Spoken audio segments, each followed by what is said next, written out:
नमस्कार, welcome back to my channel. आज आपण बनवणार आहोत मूग धिरडे। हा पौष्टिक, चविष्ट आणि झटपट तयार होणारा पारंपरिक मराठी नाश्ता आहे।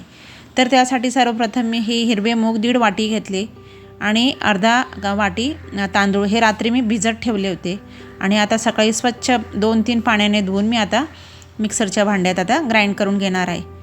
आणि त्यासाठी मी सर्वप्रथम मी त्यात 4 लसणाच्या पाकळ्या टाकणार आहे। नंतर थोडी कोथिंबीर आणि मीठ हे टाकून मी ग्राइंड करून घेणार। इकडे धिरड्यासाठी लागणारं बॅटर आपलं तयार झालं आहे आणि आता आपण चटणीची तयारी करून घेणार आहोत।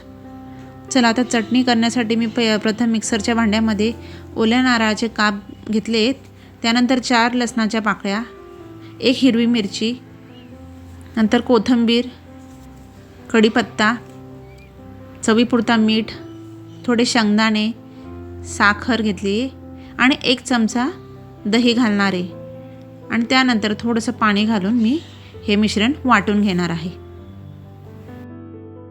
चला, आता आपली इकडे चटणी छान तयार झालेली आहे आणि आपण आता तिला तडका देणार आहोत।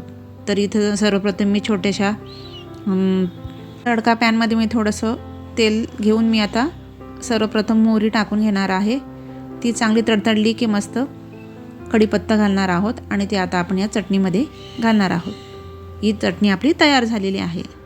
चला, आता आपण डोसे बनवण्यासाठी सर्वप्रथम मी पॅन गरम करायला ठेवला आणि त्यावर थोडंसं तेल घालून घेणार आहे। चला, मी आता एक एक धिरडे करून घेणार आहे। सकाळच्या नाश्त्यासाठी, संध्याकाळच्या अल्पहारासाठी किंवा हलक्या रात्रीच्या जेवणासाठी हा एक अगदी उत्तम आणि आरोग्यदायी पर्याय आहे। त्यामुळे तुम्ही हा नक्की ट्राय करा। आणि याच्यात कसं प्रथिने, फायबर आणि आवश्यक पोषक तत्व असतात, त्यामुळे हे जे धिरडं आहे हे कधीही आपण खाऊ शकतो। आता आपण हे इकडं 2 मिनटासाठी थोडंसं आपण त्याच्यावर झाकण ठेवणार आहोत आणि त्यानंतर आपलं धिरडं रेडी आहे।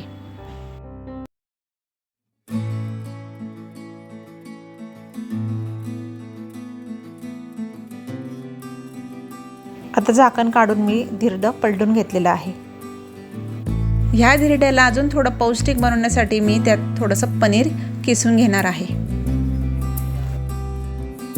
आपली अशी मस्त हेल्दी डिश तयार झालेली आहे आज। तर हे जर आपण सकाळी एक ब्रेकफास्टला जर खाल्लं ना तर दिवसभर आपल्याला भूकच लागत नाही। छान म्हणजे वेट लॉससाठी पण खूप चांगला ऑप्शन आहे हा नक्की ट्राय करा। आणि अशाच प्रकारे मी बाकी सर्व धिरडे मी एक करून घेणार आहे। आपल्याला सकाळी मुलांना टिफिनमध्ये काय द्यावं ब्रेकफास्टसाठी हा खूप मोठा प्रश्न पडतो।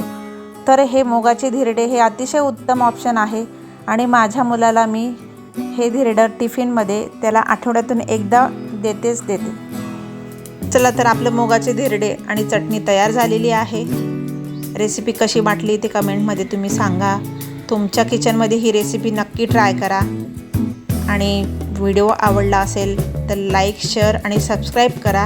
मी तुमच्या छान कमेंटची वाट बघते। भेटूयात अशाच पुढच्या व्हिडिओमध्ये।